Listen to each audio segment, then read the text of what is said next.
Southwest Florida's news source. This is Fox 4 News at 6.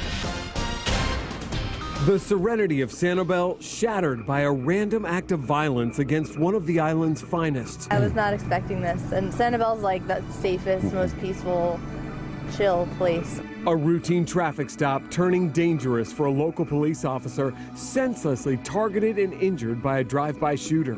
Never been an officer shot on Sanibel till tonight. This as tension between police and the public remains at a boiling point across the nation and right here in Southwest Florida. This gives us a very, very strong idea of how dangerous it is to be a police officer.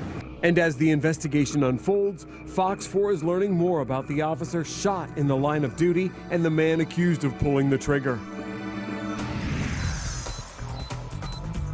And as of tonight, that suspected gunman, John Hay, remains in the Lee County Jail without bond, charged with attempted first-degree murder. Investigators say the victim in this case, Officer Jared Sassone, a veteran with the Sanibel Police Department, was working a traffic stop on Periwinkle Way when Hay allegedly drove by and shot him in the shoulder.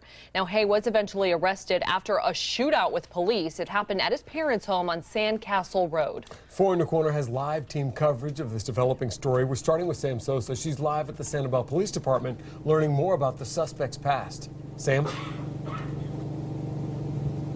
Good evening, guys. Out here on the island, it was really hard to find people who knew Hay. I spoke to some of his neighbors, and they tell me that he lived with his parents in a house not too far from the police station, which is right behind me. And here at the police station, they tell me that this isn't his first run-in with the law.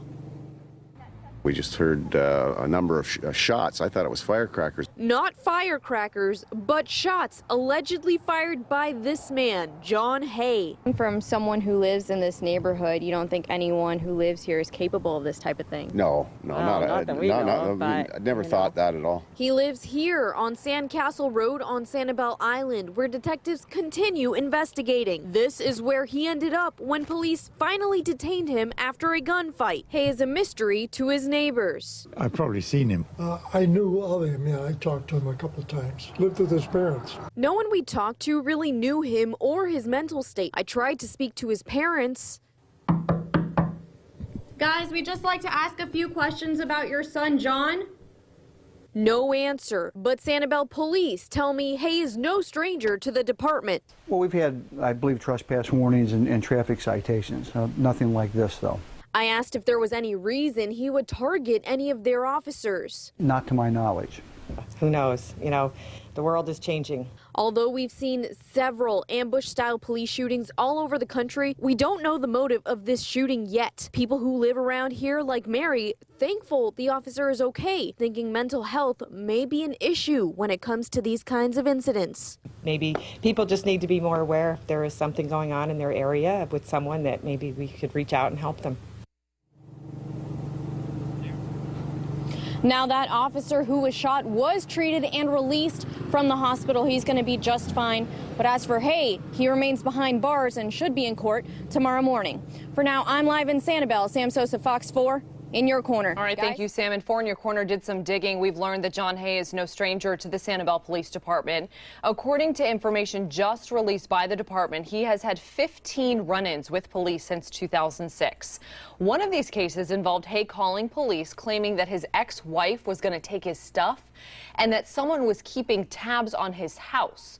Police have also responded to possible credit card fraud against him, as well as calls about someone trying to break into his home and leaving syringes in his yard. And tonight we're learning more about the officer, Jared Sassone. He's been a member of the force for several years, and he's the first officer, as you heard, with the Sanibel Police Department ever to be shot in the line of duty. 4 in your corner, Stephanie Tinoco, continuing our team coverage, speaking with fellow officers about this horrible shooting. She's live now in Sanibel. Steph?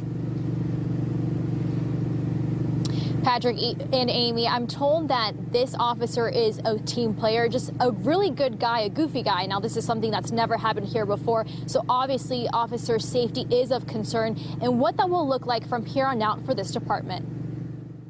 This is the face of the officer who was shot. He's a senior road officer for our department. While completing a traffic citation. A person drove by and shot into his vehicle. Officer Jared Sassone has been with Sanibel Police since 2007. Great cop. We love him.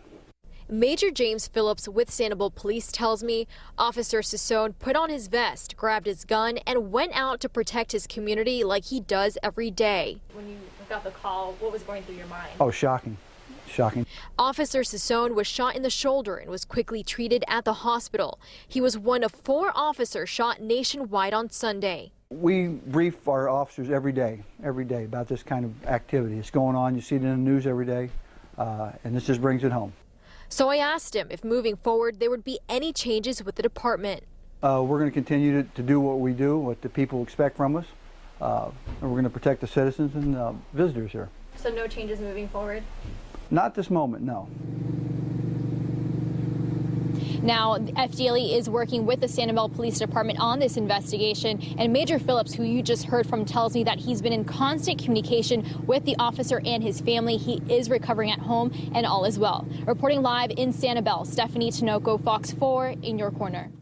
All right, thank you, Stephanie. According to the department, just last year, Officer Jared Sassone was named Officer of the Year by the Lee County Bar Association. And that was for saving a woman's life by using a defibrillator. And as Stephanie mentioned, the attack on Sanibel happening on the same day the 3 other officers were shot in the U.S., one of which was killed.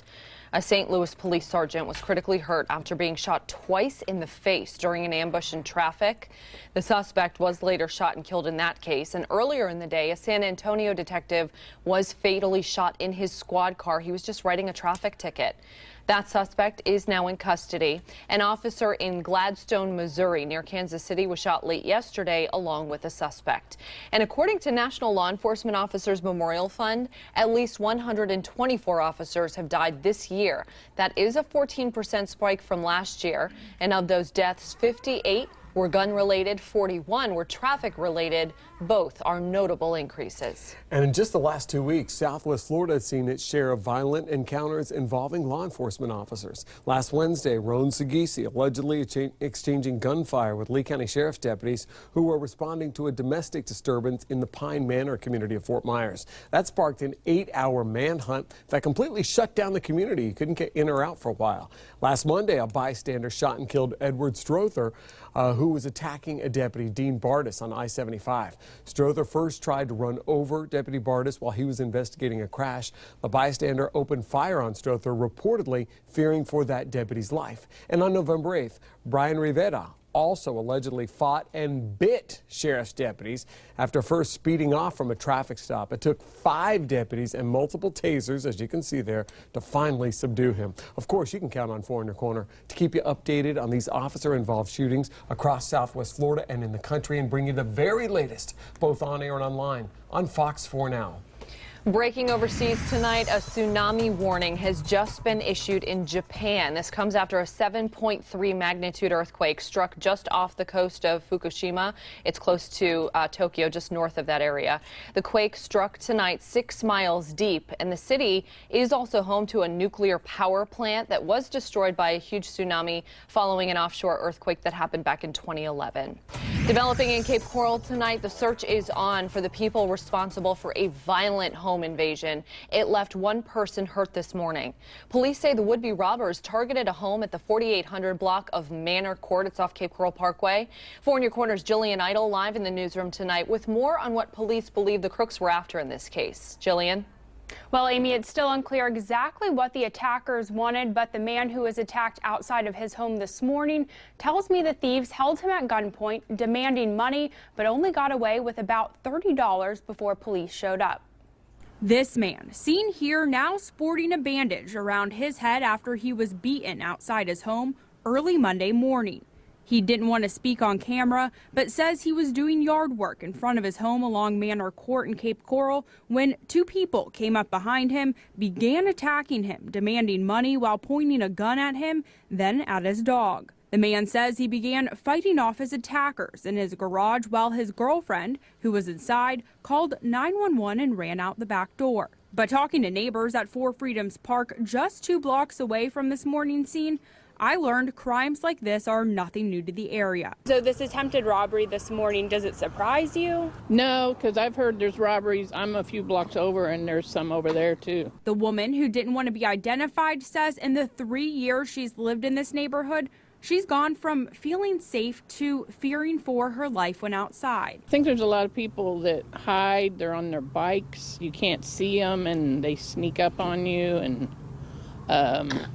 it's just worrisome that they might attack you. The woman says she's constantly on high alert when walking her dog, but also fears for other safety too. I'm worried about the children here, and I don't ever come at dark here. Never wanting to be outside at dark, but today's attack at this home took place in the daylight, leaving many residents in the area concerned. It's just this area is getting worse, I think.